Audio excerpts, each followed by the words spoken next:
बढ़ा दी हैं।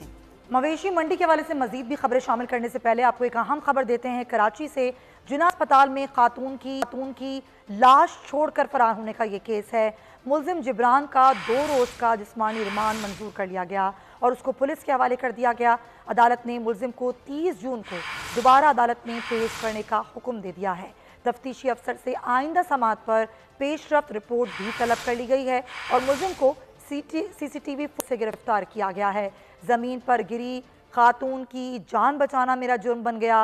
मुल्जिम जिब्रान का ये कहना था, आपने एम्बुलेंस या 15 पर कॉल क्यों नहीं की। अदालत ने इस्तफसार किया। जुडिशल मजिस्ट्रेट जुनूबी में केस की समाअत हुई। इस पर मजीद बात करेंगे हमारे नुमाइंदे अब्दुल हसीब खान से। जी अब्दुल हसीब।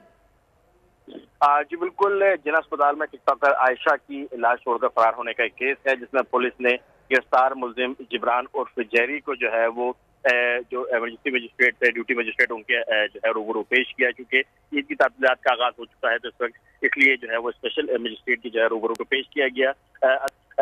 पुलिस ने जो है वो तफ्तीशी करने के लिए, सीआरओ करने के लिए जिस्मानी रिमांड की सजा की थी।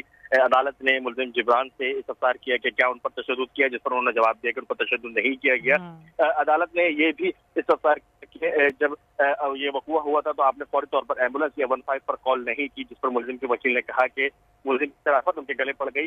जमीन पर गिरी हुई खातून की जान बचाने की कोशिश करना जो है वो जुर्म बना दिया गया है।